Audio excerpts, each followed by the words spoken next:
Hello everyone, I'm Chef Leroy and this is Cooking on the Balcony. It's a lovely day here in Minneapolis and we are on our balcony. And as I said before in our last show, we're going to try to cook on our balcony when we can, weather permitting. It does get pretty cold here in Minnesota. So today I would like to talk about the panini. The panini sandwich actually derives from an Italian sandwich called the panino. Panino was actually originated in Italy, and when that was developed, it used to come on ciabatta. I'm sorry, I'm using some notes here. Rosetta and a baguette type bread, or as some people have seen it as French bread. Typically, the sandwich was either served at room temperature, or it was also served warmed up. Later on, some years later, somehow it developed the name from the U.S., from the U.K., and the Canadians as a panini. And that's kind of where the panini got its start. And the only difference with that sandwich is actually done on two pieces of like bread or toast, as it is. So panini actually means toasted or warm type bread, and it's usually two slices of bread. And I can give you an example. I've got a plate here, which would show what the actual bread would look like. And that's what they look like. So we have, this is basically a baguette style, and this is a French style. These are both like French and baguette. Baguettes are usually a little bit of a firmer type of bread. So these are the different types of sandwiches that we have. We're going to put these on the panini grill and show you. Today I want to show you also the panini grill. This is our grill.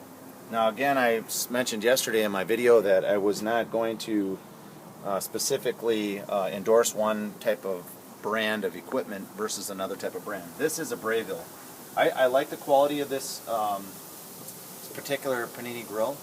I also like the fact that I'm able to adjust it by there's an adjustment here for panini, which it says, and then sear, which can get quite a bit hotter. I also have a height adjustment, so I can adjust it for the height of the bread, and that's kind of important when you're actually using this. The other thing that we have here that comes with the panini grill is a little scraper to scrape off the top of the grill, so you can scrape it down forward. The other item that's really nice to have is one of these panini brushes.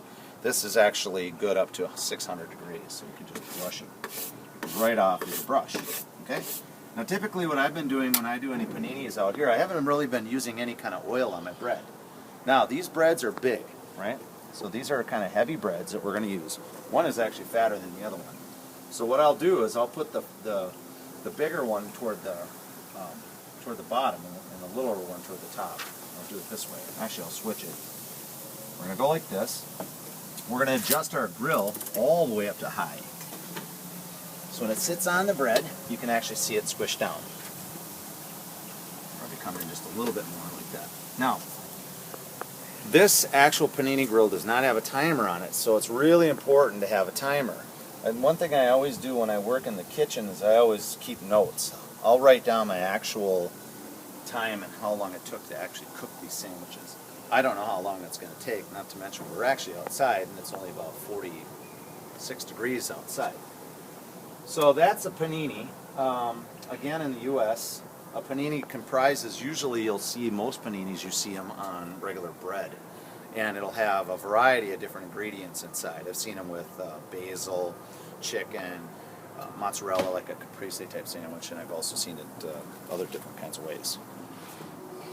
So the other thing that I'd like to talk today about is our induction cooking. This is an induction burner right here. This actually works on a magnetic type of force to heat the pan. So it works on more of a molecular structure. It's actually very interesting, and actually how hot it gets. I just did earlier I did an experiment with our stove inside the apartment. Now we don't live in a nice fancy house. We live in an apartment. And in most apartments, you don't have gas stoves. You have electric. Our electric stove that we have in this building is actually fairly old. It's pretty old, actually.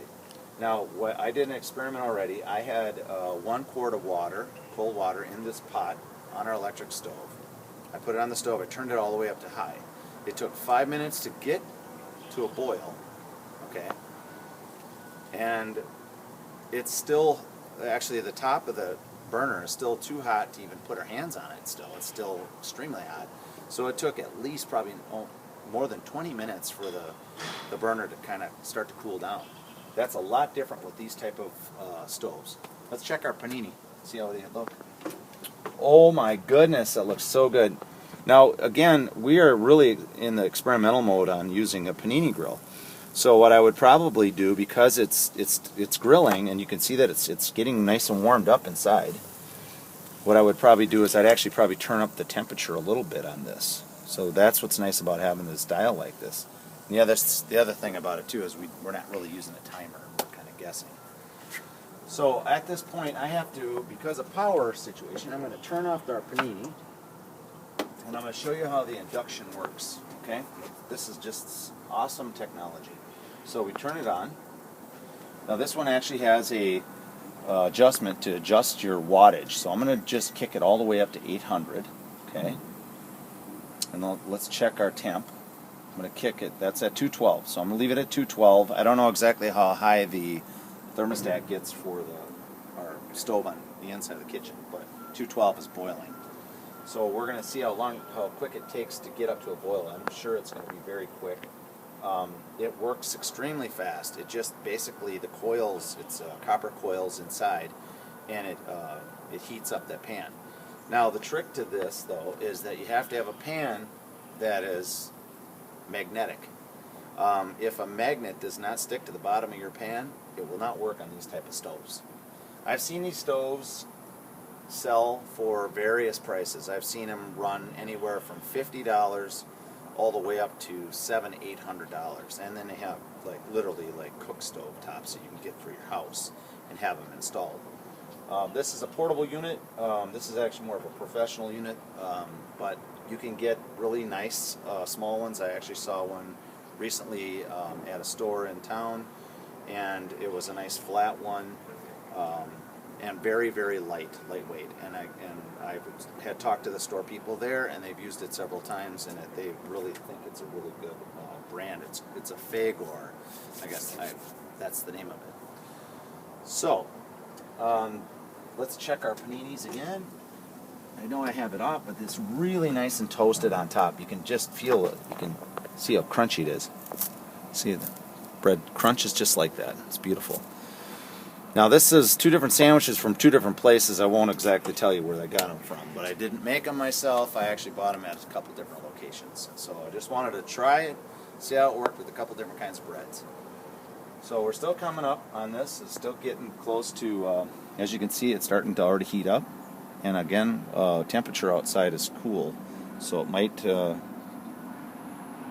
that might cause some issues with the pan to heat up quick. But you can tell it's already getting hot. And the nice thing about it is, on our electric stove, you would not be able to literally touch the pan like this. I can touch the handle. I can touch this handle. I can touch this top right here. It's not hot at all.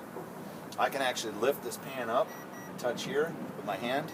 I couldn't do that on a regular electric stove. So we'll kick that all the way up. I think I'll kick up the temperature too, because I know that the stovetop is on high, so we're gonna kick it up a little bit. Now all the different induction that are out there, they all have different features. I think that what you want to look for is you want to look for one that's at least 1800 watts. You also want to look for one that has adjustable temperatures also, like this one does here. It's very important to have the highest wattage when you're working with stuff, especially if you're trying to boil water for pasta. You want that temperature to get up quick again once you add your pasta. You want your water to boil rapidly. So this is kind of a couple things that we wanted to show you today. I'm pretty excited about our little program. I think that we will have a lot of fun little things that we can do. And we will love suggestions as well. If anybody has suggestions on the web, to let us know. And what else do we want to talk about today? Margot? I don't know. As you can see, Is the this water, heating up? it's almost boiling now. And I'm telling you that once this comes up to a boil, I can literally take this off and I can touch the top of the stove. And that's something you cannot do with an electric stove in the house. So one thing that's really nice, it's number one, it's very efficient. You'll find that you'd save a lot of energy if you had this one. And it's coming up to a boil, as you can see. Now I started out with cold water in this, and I also did the same test in the same exact pan. So, as you can see, it's already starting to come up. But again, we're outside. Inside, it was inside the house, and it was different. So, but it's really kind of fun. We're watching our water boil. Is everybody having fun? Margarita, are you laughing? No laughing on camera. No laughing. So there we go. It's starting to come up.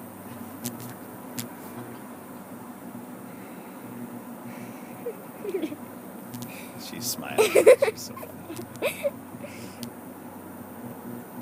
Well, it's coming up to a boil. Yeah, that's Can good. I stop showing it? So we'll just go off this, and what I wanted to show again is that I can take it off here like this, and literally take it off the stove. And as you can hear it beeping, what it's doing is it's saying that there's nothing there to conduct heat, so you can literally touch it like this and put my hand right on top of it. Whoa, it's that's hot, cold. but it's not anything like it. Oh, it's so warm. Ah, So I we'll love shut it. off. That's it. Ah, I So love it. that concludes this part of our show. Now we get to try our paninis, which we're really excited about. So we're going to try our panini sandwiches, and yes, we did not do them like a traditional panini, like we see them a lot of times at our different stores like Panera and some of these other places. So that is all for today. Thank you for watching our show, Cooking on the Balcony. Supposed to stop it.